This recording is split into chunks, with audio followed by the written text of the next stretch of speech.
Hello, my dear students. How are you all? I hope that you are happy, healthy and fantastic. You are welcome to Symbolic Education. Symbolic Education में आपका स्वागत है.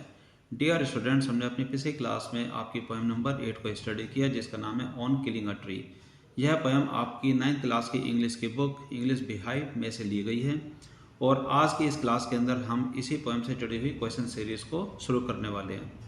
मुझे आशा है कि आज की इस क्लास में आप सभी क्वेश्चंस को बड़े ध्यान से सुनेंगे और उनको समझने की कोशिश करेंगे और साथ साथ अपनी इंग्लिश को इम्प्रूव करने की कोशिश करेंगे. तो आइए शुरू करते हैं और लेते हैं इसका पहला क्वेश्चन. तो इसमें पहले क्वेश्चन में आपसे पूछा गया कि कैन ए सिंपल जेब of the knife kill a tree? Why not? क्या एक चाकू का साधारण प्रहार एक पेड़ को मार सकता है? अगर हाँ तो क्यों, अगर नहीं तो क्यों नहीं? तो आइए अब इसके आंसर में हम लिखेंगे.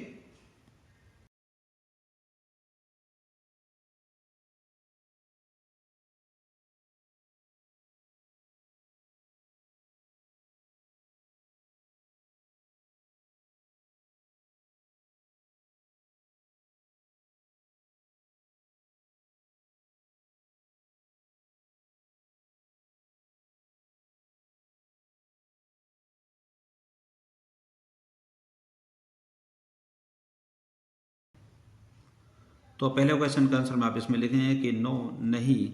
अ simple jab of the knife does not have the ability to kill a tree. एक चाकू के सिंपल प्रहार में वह योग्यता नहीं होती जो कि एक पेड़ को मार सके. It has to go through various process. यह एक विभिन्न प्रकार की प्रक्रियाओं से होकर के गुजरना होता है अगर आप किसी भी पेड़ को मारना चाहते हैं. इफ़ यदि it's root remove from the earth, अगर इसकी जड़ को भी धरती से उखाड़ दिया जाए, इट विल स्प्राउट अगेन, यह दोबारा उगना स्टार्ट हो जाती है. सो इसलिए a simple jab of the knife is not enough to kill a tree.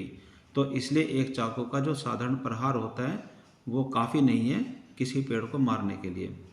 Question number second. Question number second में आपसे पूछा गया कि how has the tree grown to its full size.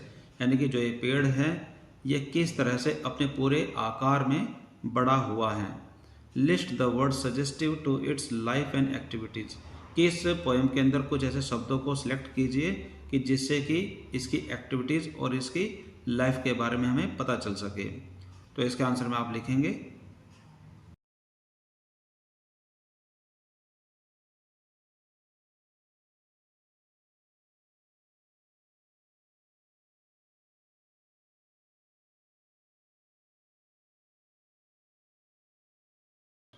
तो यहाँ पर क्वेश्चन नंबर सेकंड का answer में आप लिखेंगे कि the tree consumes the earth. यानी कि जब एक पेड़ बड़ा होता है तो वह धरती का उपभोग करता है, वह धरती को प्रयोग करता है. And rises out it feeding upon its crust. और इसकी ऊपरी सतह को खाता हुआ, उसको प्रयोग करता हुआ, उसका उपभोग करता हुआ ये बड़ा होता है और इसे बाहर निकल आता है. It observes years of sunlight, air and water. यह वर्षों तक धूप को, हवा को और पानी को ऑब्जर्व यानी कि सोखता हुआ आता है. इसी वजह से एक जो ये पेड़ होता है ये अपनी जीवन प्रक्रिया में आगे बढ़ता है और ये बड़ा होता चला जाता है.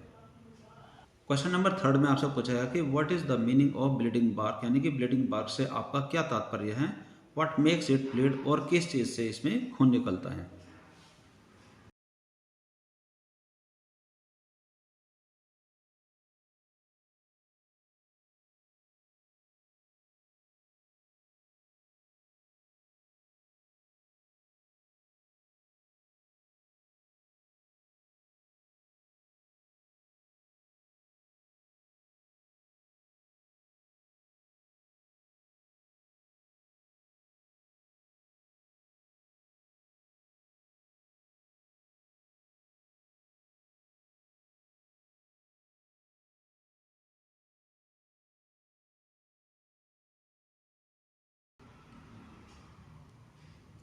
क्वेश्चन नंबर 3 के आंसर में आप इसमें लिखेंगे कि bleeding bark means the twigs which are cut मर्सिलेसली.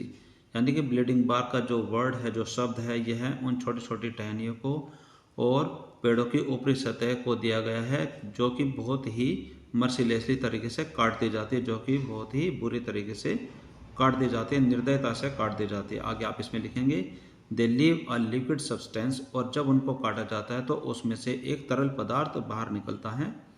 If any part of human body is cut. जिस तरीके से अगर किसी मानवीय शरीर को कहीं से काटा जाता है देन इट स्टार्ट्स ब्लीडिंग, तो इससे खून निकलना शुरू हो जाता है। इन द सेम वे, ठीक उसी तरह से the liquid substance comes out of the branch of a tree, इसी तरीके से जो वो लिक्विड यानी कि जो तरल पदार्थ किसी पेड़ की ब्रांच से, किसी पेड़ की टहनी से जो निकलता है जब उसको काटा जाता है, उसकी ऊपरी सतह से जो निकलता है, उसी चीज़ को कहा गया है कि bleeding bark. The human beings axe make it bleed, और मनुष्य जिस कुल्हाड़ी का प्रयोग करते हैं इन पेड़ों को काटने के लिए, इनकी टहनियों को, इनके ऊपरी सतह को काटने के लिए, उसी वजह से इनको खून निकलता है। Question number 4। क्वेश्चन नंबर 4 में आपसे पूछा गया है कि द पोएट सेज नो, यानी कि कवि इसमें नहीं कहता है in the beginning of the third stanza, इस कविता के तीसरे स्टेंजा की शुरुआत में कवि कहता है कि नहीं। What does he means by this, कवि का इस तरह से कहने का क्या तात्पर्य है, वह नहीं क्यों कहता है, तो इसका आंसर में आप लिखेंगे।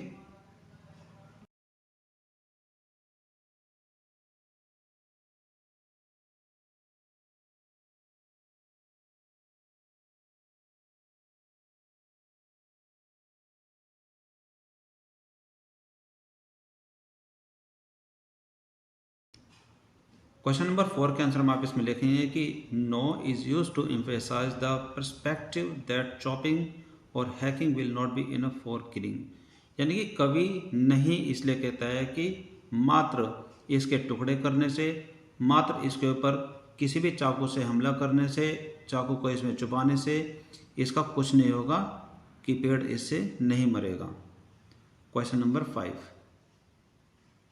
क्वेश्चन नंबर 5 में आपसे पूछा गया है कि what is the meaning of anchoring earth and earth cave. इस पूरी कविता के अंदर एक जगह एंकरिंग अर्थ लिखा हुआ है और एक जगह अर्थ केव लिखा हुआ है, तो इन दोनों शब्दों का क्या मतलब है, इनका क्या तात्पर्य है, तो इसका आंसर में आप लिखेंगे।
क्वेश्चन नंबर 5 के आंसर में आप इसमें लिखेंगे कि इट मीन्स दैट, इसका अर्थ है कि the earth protects it like a mother, यानी कि जो धरती है वह पेड़ की रक्षा एक माँ की तरह करती है।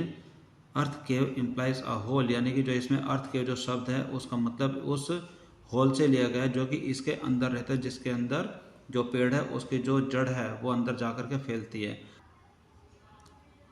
The tree allows its root to spread underneath, यानी कि जिसके अंदर एक पेड़ अपनी जड़ों को फैलाता है।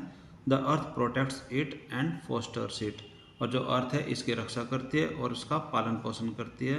It provides all the essential ingredient to the tree, और जो ये धरती होती है यह एक पेड़ को वह जरूरी सारे सामग्री प्रदान करती है जो कि एक पेड़ को बड़ा होने में चाहिए।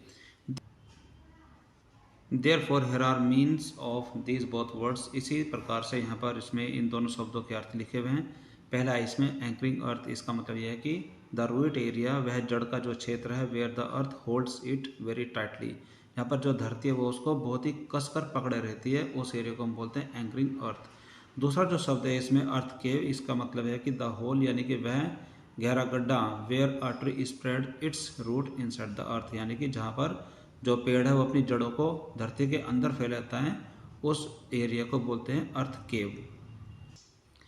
क्वेश्चन नंबर 6 के अंदर आपसे पूछा गया कि what does he mean by, यानी कि जो कवि है उसका क्या तात्पर्य है इन शब्दों से। ये शब्द क्या हैं? The strength of the tree export, यानी कि जो पेड़ की जो शक्ति है वो उजागर हो जाती है, यानी कि वो सबके सामने आ जाती है। इन शब्दों से कवि का क्या तात्पर्य है, तो आप इसके आंसर में लिखेंगे।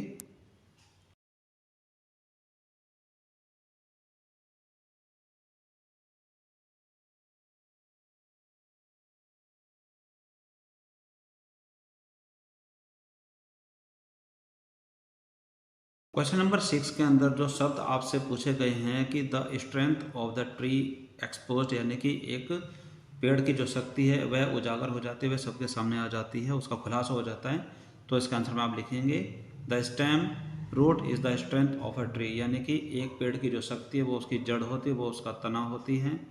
When the tree is uprooted out, यानी कि जब एक पेड़ को उखाड़ा जाता है, its strength is open to all, तो जो इसकी जो शक्ति होती है वो सबके सामने ओपन हो जाती है, सबके सामने वह उजागर हो जाती है। क्वेश्चन नंबर 7 के अंदर पूछा गया कि what finally kills the tree, यानी कि क्या ऐसी चीज होती है जो कि अंततः एक पेड़ को मार ही डालती है। तो इसका आंसर में आप लिखेंगे